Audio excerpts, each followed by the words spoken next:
जय श्री राधा, जय श्री कृष्णा। आप सभी प्रिय दर्शकों का हमारे चैनल आई एम एस्ट्रो गुरु जी में बहुत बहुत स्वागत है।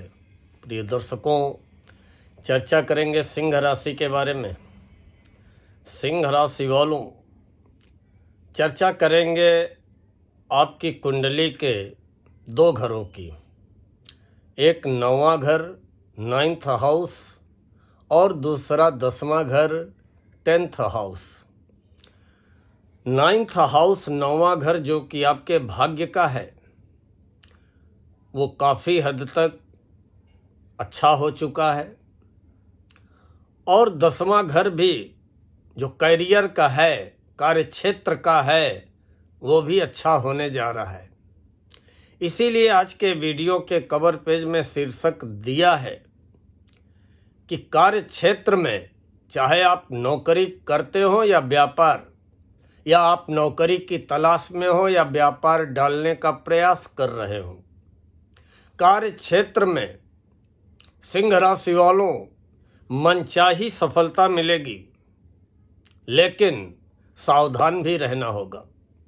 क्या सावधानी रखनी होगी? क्यों मनचाही सफलता मिलेगी? और आपके सोचे हुए कार्य भी बड़ी तेजी से पूरे होंगे। और आगे भी जो ग्रह स्थितियां बन रही हैं, वो जो कुछ भी अधूरापन हल्का फुल्का भी जीवन में बच रहा है, वो भी पूरा हो जाएगा। कैसे, आइए चर्चा करते हैं।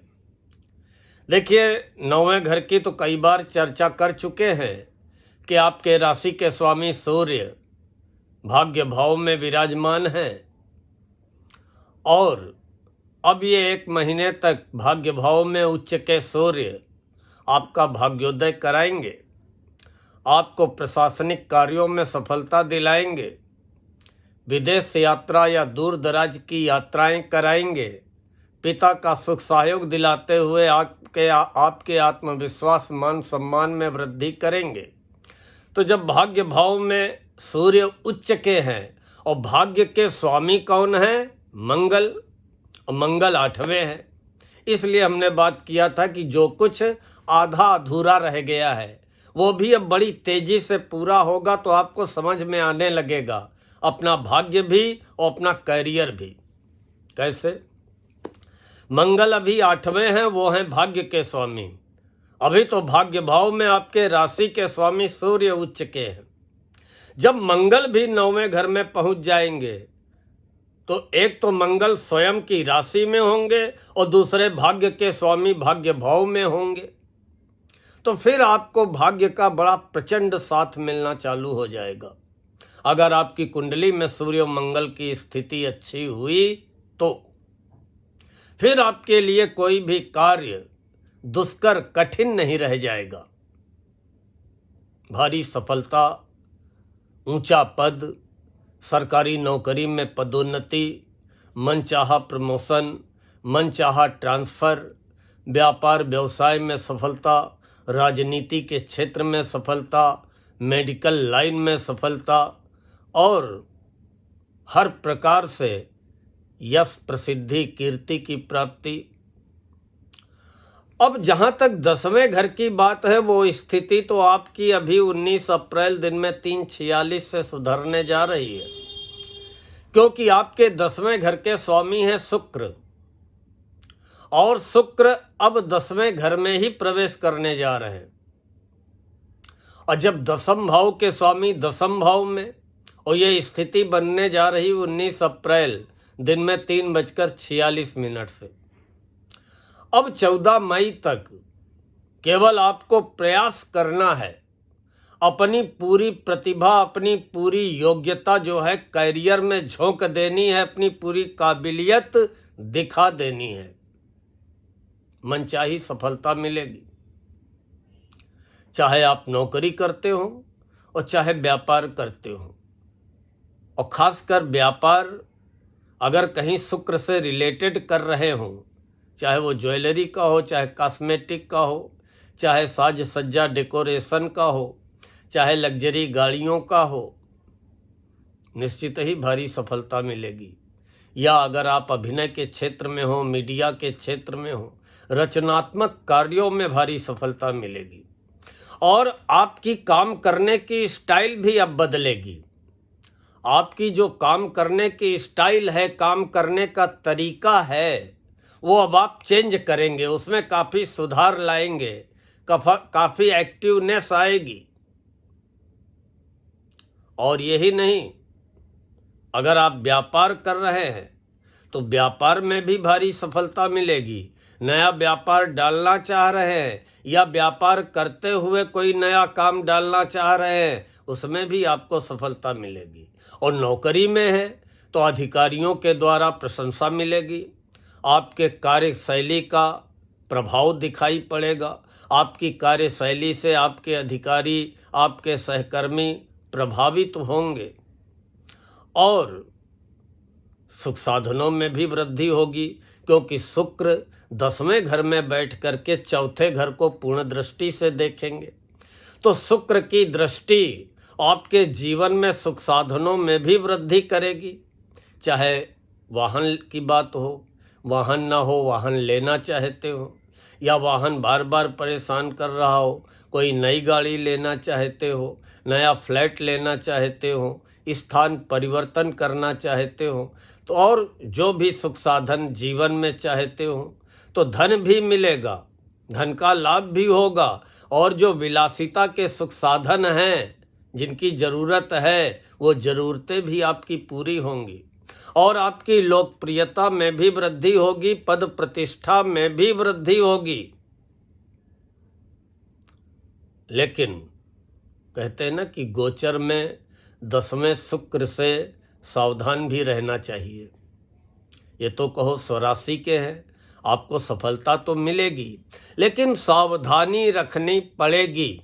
और अगर सावधानी नहीं रखेंगे, जरा सा भी कोई निर्णय भावुकता में आकर के ले लिए, या जरा सा किसी के द्वारा दिखाए गए प्रलोभन लालच में पड़ गए, तो फिर आपका मान सम्मान पद प्रतिष्ठा प्रभावित होते देर भी नहीं लगेगी। इसलिए शुरुआत में ही हेडिंग दिया है कि सिंह राशि वालों सावधानी रखें। अब आप लोग सोच रहे होंगे कि क्या सावधानी रखें। पहला तो अपने कार्य में लापरवाही नहीं करनी, चाहे नौकरी में हो चाहे व्यापार करते हो, लापरवाही नहीं करनी है। अपने काम को किसी के ऊपर टालना नहीं है कि किसी के ऊपर काम को डाल दिया कि भाई ये काम तुम देख लेना, नहीं तो नुकसान उठा जाएंगे। अपना काम खुद करिए, समय पे करिए, दूसरों पे निर्भर न रहे और काम को टालने का प्रयास न करें।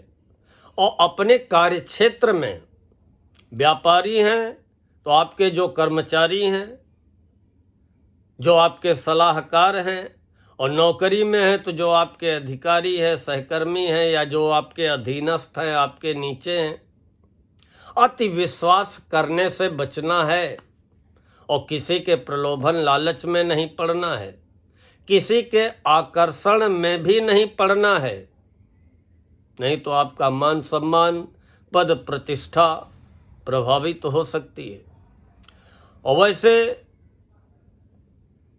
आमदनी की बात होती है कि चलिए भाई, भाग्य में हमारे राशि के स्वामी ग्रहों के राजा सूर्य आ गए हैं और अपनी उच्च राशि में है, और भाग्य के स्वामी मंगल वो भी 11 मई को वहीं पहुंच जाएंगे भाग्य भाव में।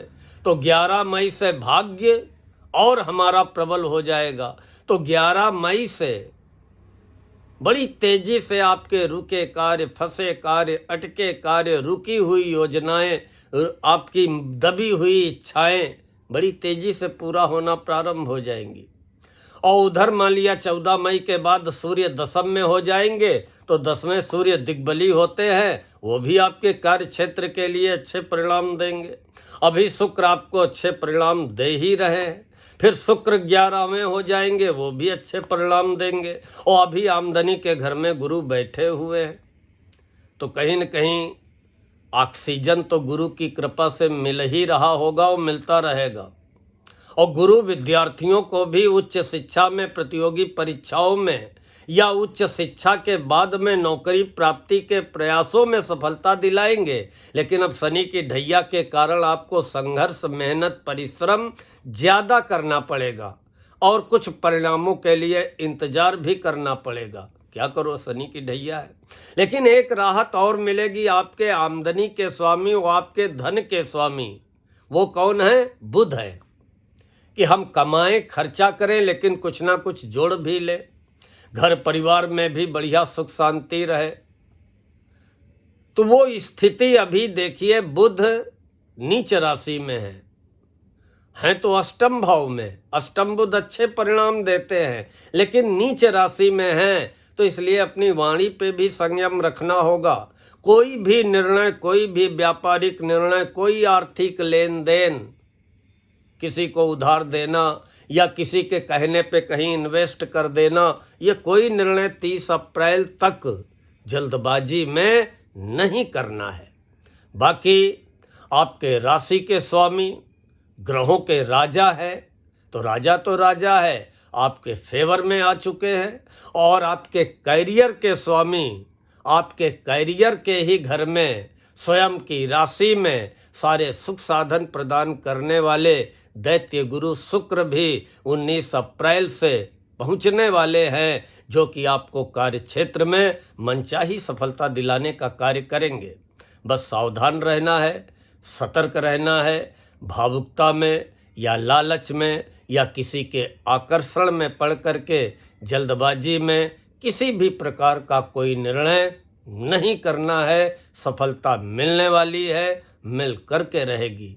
चाहे आप बेरोजगार हों, बेरोजगार है, नौकरी के लिए भटक रहे हैं, नौकरी की प्राप्ति होगी। व्यापार डालना चाहते हैं, उसके अब रास्ते बनेंगे, प्रयास करने पड़ेंगे। और नौकरी कर रहे हैं तो फिर आपकी जो कार्य करने की शैली है उसमें काफ़ी इतना अच्छा सुधार आएगा, इतना आपके अंदर एक्टिवनेस आएगी कि उसकी लोग प्रशंसा करेंगे और आपको आगे बढ़ने के अवसर भी प्राप्त होंगे। ऐसे ही व्यापार में भी अब आप कहीं न कहीं कुछ ना कुछ परिवर्तन, कोई न कोई चेंजिंग, अपने कार्य करने के तरीके में कोई न कोई नया परिवर्तन करके अपने व्यापार व्यवसाय को भी आगे बढ़ाने में सफल रहेंगे। प्रिय दर्शकों, अगर आज का ये वीडियो अच्छा लगा हो तो वीडियो को लाइक कर दे, कमेंट कर दे। कमेंट में ना कुछ हो सके तो राशि के स्वामी ओम सूर्याय नमः यही टाइप करके भेज दें, या अपने विचार जरूर कमेंट के द्वारा अपनी भावनाएं व्यक्त कर सकते हैं। मुझे भी आपके द्वारा व्यक्त की गई भावनाओं से मेरे भी उत्साह में वृद्धि होती है, और आप लोगों का मार्गदर्शन, आप लोगों का हमारे चैनल के प्रति विश्वास, यही हमारी सबसे बड़ी पूंजी है। हाँ, अगर चैनल को सब्सक्राइब न किया हो तो चैनल को सब्सक्राइब कर लें। मिलते हैं बहुत जल्दी नई राशि के बारे में चर्चा लेकर। तब तक के लिए माता रानी आपके समस्त सपनों को साकार करे, आपकी हार्दिक अभिलाषा पूरी करे। इन्हीं शब्दों के साथ आज मैं अपनी वाणी को यहीं पर विराम देता हूँ। जय श्री राधा, जय श्री कृष्णा।